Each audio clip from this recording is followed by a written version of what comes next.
Con Lisandro Argañarás. Buen día. Tratando Hola, de Lisandro, ¿cómo estás? Muy bien. desentrañar esto que conocimos anoche. Primero quiero conocer tu opinión al respecto, tanto del DNU, que es muy abarcativo de diversos temas, como así también de los proyectos que debería mandar el Ejecutivo en estas horas al Congreso. Vos que tuviste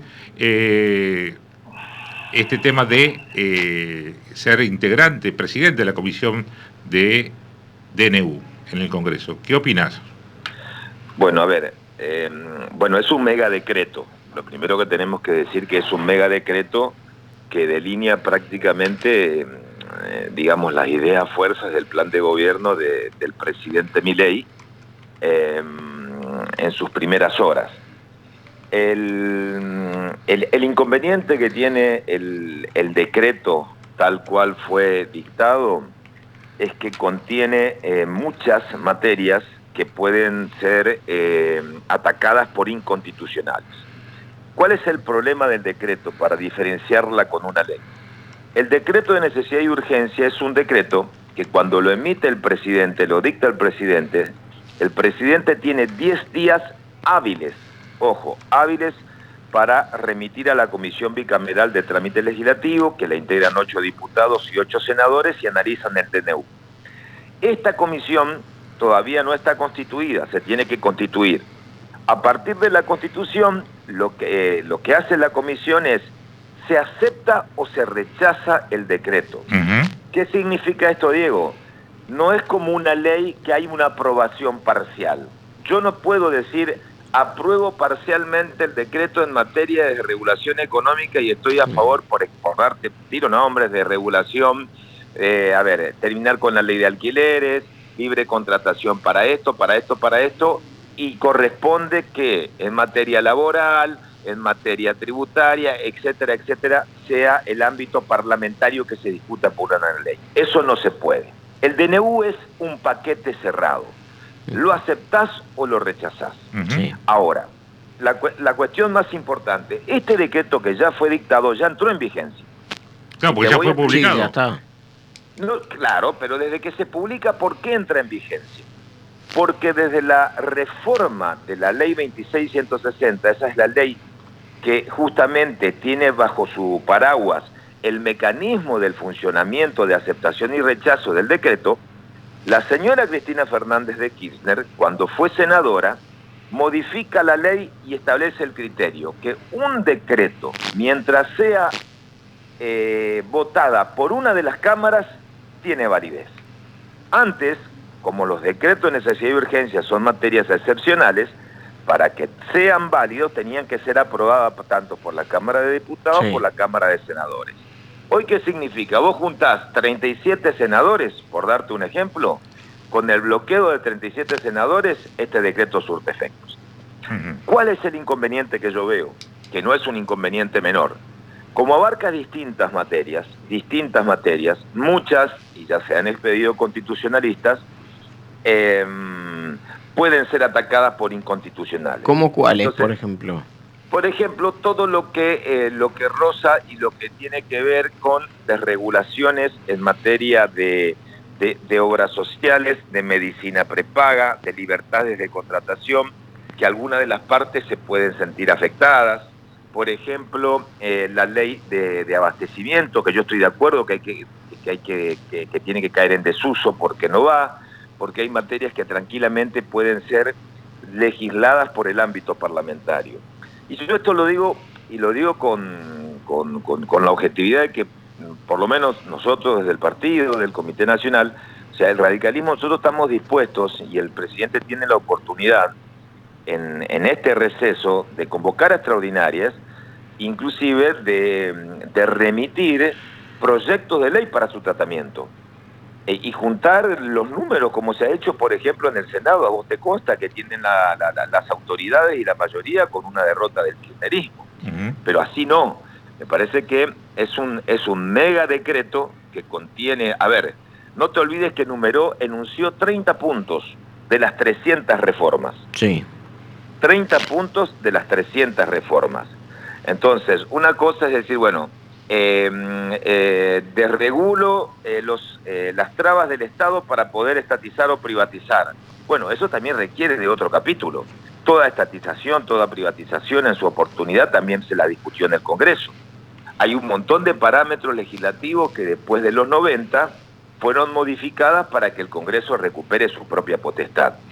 Entonces yo creo que acá lo que tenés, lo que va a pasar naturalmente con el transcurso del tiempo, el gobierno tiene que recuperar un sentido práctico. De nada te sirve un mega DNU con 300 modificaciones que si alguien recurre a la justicia te cae el decreto porque 4 o 5 son inconstitucionales. Claro. Y como el decreto ¿pero cae todo el decreto ley, o cae el punto cae donde todo. Vos objetás?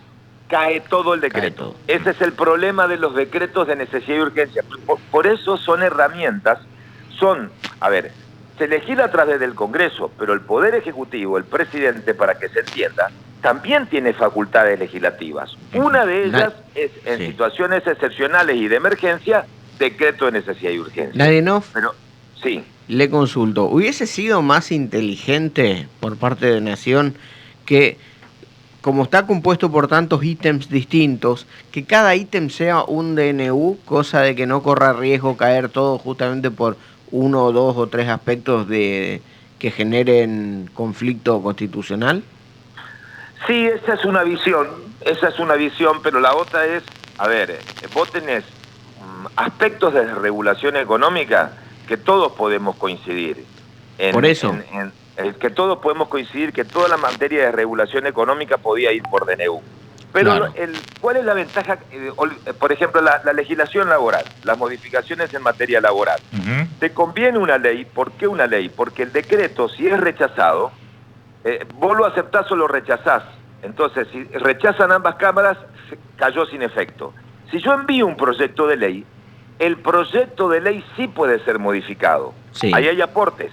Entonces, en un proyecto de ley, vos lo modificás, se aprueba, por ejemplo, si nace la Cámara de Orígenes diputado, va al Senado, si se aprueba con modificaciones, termina en el Ejecutivo y es el presidente que lo promulga totalmente, si está de acuerdo con la totalidad, o parcialmente, es decir, el veto parcial. Hay una parte de la ley que estoy a favor y otra parte que estoy en contra. Entonces, a mí me parece que con esta idea de decir, bueno, esta es la hoja de ruta, esto votó la gente, vamos por este camino, no se evaluaron los tiempos políticos, porque guarda con este tema, Diego, o sea, la sociedad, a nadie la sociedad da cheques en blanco. Ayer quedó demostrado, primero con la movilización piquetera, que fue un fracaso, cómo el país quiere recuperar orden en las calles, que la gente pueda reclamar y protestar, pero que no me jodan para transitar libremente. Eso fue un gran primer paso, pero también la manifestación de anoche y las primeras declaraciones de constitucionalistas, que a propósito no tienen afinidad con el Frente de Todos. Sí, Sapsay, por ejemplo, entre otros. Sapsay, por ejemplo, que dijo que ni siquiera ni Menem se atrevió a tanto y que lo atacó de inconstitucional. Entonces yo digo, ojo, no hay cheques en blanco. Entonces lo que corresponde, cuando vos juntaste en el Senado, Diego, por primera vez, un gobierno, digamos, debilitado parlamentariamente porque tiene 2 años, y tiene el acompañamiento de las fuerzas democráticas para garantizar gobernabilidad en la Argentina, por eso se lograron 39 voluntades en el Senado para las autoridades de la Cámara, me parece que no puede desaprovechar esa oportunidad. Entonces vos podés marcar la cancha, decir, bueno, esta es mi hoja de ruta, perfecto, pero ante el riesgo de que un decreto, todo un mega decreto con 300 reformas estructurales del Estado, sea atacado de inconstitucional y que diga todo el decreto, es un mal punto de partida. Así no. Entonces, ¿qué corresponde? Vos podés, el decreto ya está, se puede discutir en la comisión. La comisión, yo te diría que desde el sentido práctico, lo más inteligente para el presidente es, independientemente del decreto, es analizar el debate parlamentario por ley, de distintos temas, y tenés todo enero o febrero para sacar las leyes que podés acordar, porque, por ejemplo, en materia laboral hay cosas que podés coincidir, otras cosas que no podés coincidir, y hay otras cosas que el periodo de prueba de 3 meses a 8 meses podés coincidir, pero ponele que coincidas en ciertas cosas, y por la inconstitucionalidad de ciertas materias que rozan un límite muy finito entre tributario y una cuestión penal, que algunas cuestiones están vedadas por DNU, se caen por inconstitucional y te cayó todo tu decreto. No sirve. Entonces, como el decreto, vos lo repito, se aprueba o se rechaza en su totalidad. No es como una ley que yo apruebo parcialmente o realizo aportes. Entonces, parece primero, a ver, hay una sobreactuación de sectores de la oposición, una caradurez tremenda, esto sí lo quiero decir. ¿Por qué? Yo quiero decir, una caradurez del Frente de Todos, tremenda, hablar de traidores a la patria, cuando durante 4 años la Comisión Bicameral de DNU, que yo la integré, Diego, desde que se formó en el 2006, esa comisión en pandemia fue planchada. Cuando se impedía el libre tránsito en la Argentina no se discutía la libertad de transitar en la Argentina en pandemia y no se constituyó la comisión, y hoy te habla de infames traidores a la patria si se da un debate parlamentario. Yo digo, muchachos, yo no estoy de acuerdo con la metodología, por eso repito, así no, el camino es un ámbito parlamentario que se discuta en el Congreso, porque puede reunir los números para aprobar en serio y no que caiga por inconstitucional, pero tampoco la caradurez o el ataque despiadado a un gobierno que lleva 10 días. Este gobierno tiene 10 días. Sí. Pero está haciendo cambios, o proponiendo por lo menos cambios en este tema con el decreto de hoy, que son el día y la noche de los últimos 40 años en la Argentina. Sí, a ver, por eso te digo que ¿por qué el camino parlamentario? ¿Por qué la ley en muchos casos? Yo creo que hay cosas que pueden correr por DNU y van a tener aval y respaldo para que se aprueben por DNU, pero otras necesariamente tienen que discutirse en el Congreso. ¿Son cambios profundos? Sí. Lo que vos no podés es eludir la potestad que tiene el propio Congreso de dar ese debate, que también le va a servir al propio Milei, al propio gobierno. Porque a vos, ¿de qué te sirve, por ejemplo? A ver, el que alquila, te doy un ejemplo. Sí. Hoy, con este decreto, se deja sin efecto la última ley y hay libertad de contratación.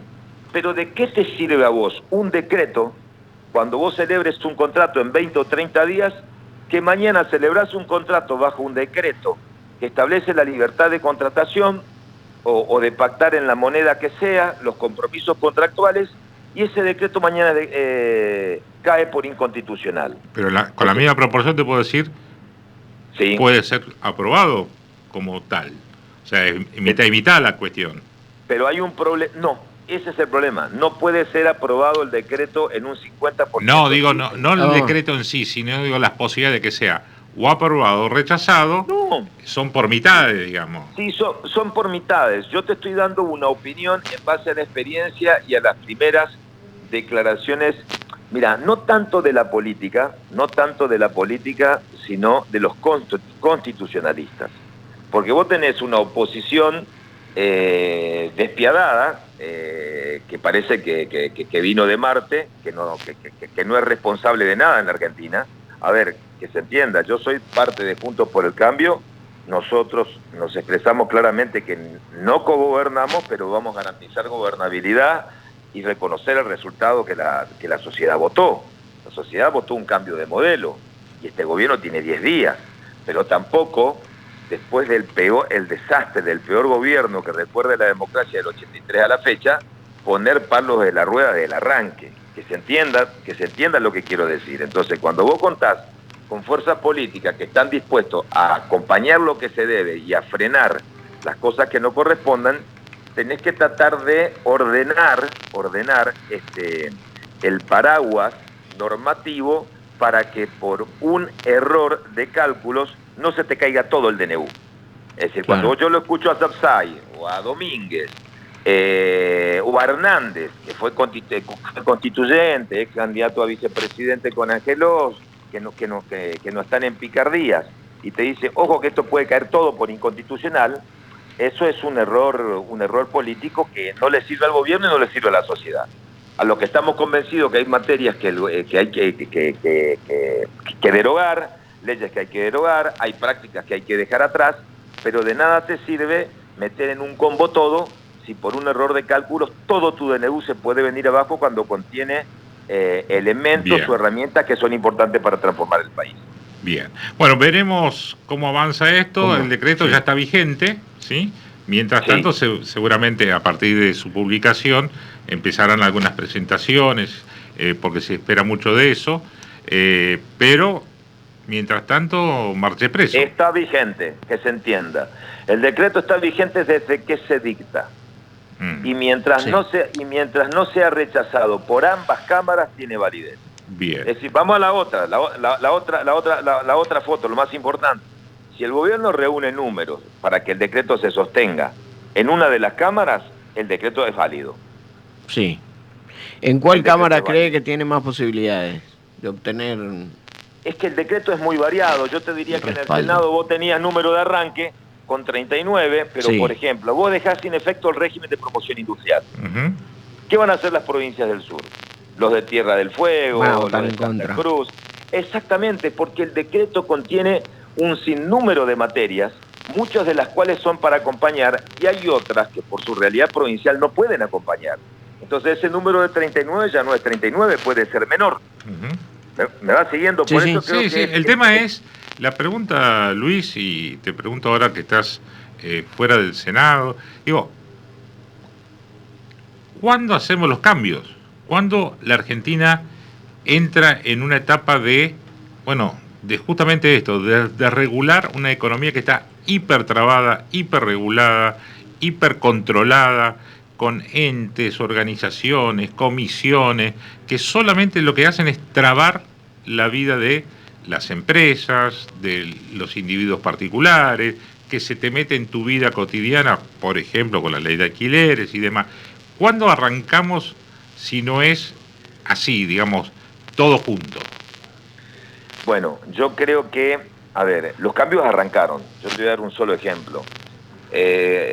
Todo el mundo ayer estaba expectante con lo que pasaba con la marcha. Sí. La decisión más importante que tomó el gobierno fue, y esperemos que vamos a ver si se cumple, que el manejo de los planes, de los programas de las altas y bajas, ya no pasan por los movimientos sociales. Y ese es un cambio realmente muy fuerte en el marco de la famosa intermediación del manejo de los planes. Vos sabés que la gente que pertenece a una cooperativa o un movimiento social, ¿por qué siempre estaba a su temor si no concurría a una marcha? Porque estaba en una planilla de quienes manejaban las altas y bajas. Y hoy ya las altas y bajas ya no la manejan los movimientos, sino que pasa en manos del Estado. Ese es un cambio muy fuerte, Diego. En segundo lugar, creo que gran parte del paquete que se meten, por ejemplo, de regulación de obras sociales, que las obras sociales puedan competir en el marco con otro tipo de obras sociales. Acá también, ojo, que se tocan muchos intereses. Los intereses de las obras sociales de los sindicatos que manejaron, los intereses de una economía cerrada, de los que siempre se beneficiaron con determinados cupos y vos abrir la exportación. Entonces, para decir las cosas como son, cuando hay tantos intereses que vos tocás, vos tenés que tratar de lograr un acuerdo para que esto avance. Yo estoy convencido que la inmensa mayoría del paquete se va a acompañar. Lo que hay que medir, no los tiempos. Yo creo que acá lo que ha hecho con el DNU es decir, señores, yo me planto en la cancha y esta es mi hoja de ruta. Esta es mi hoja de ruta. Hasta ahora, ayer, todos los que reclamaban y los que salieron a reclamar, todos desconocen la propia esencia del DNU. En realidad el DNU contiene mucha desregulación y muchas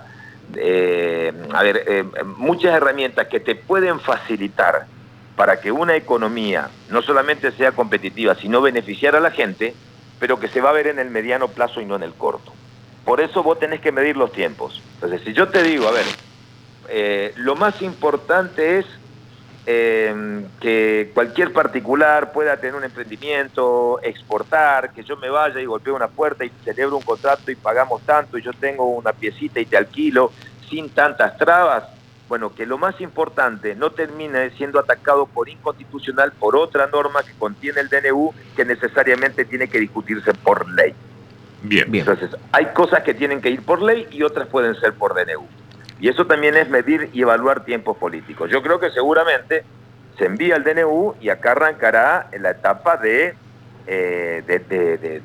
diálogo y de intentar un acuerdo para ver, cómo barajás y das de nuevo. Bien. Porque es un despropósito que un gobierno pierda su primera batalla, entre comillas, de la hoja de ruta que pretende implementar para los próximos años. Yo lo que quiero decir es lo siguiente, a ver. Dale, para ir cerrando, dale.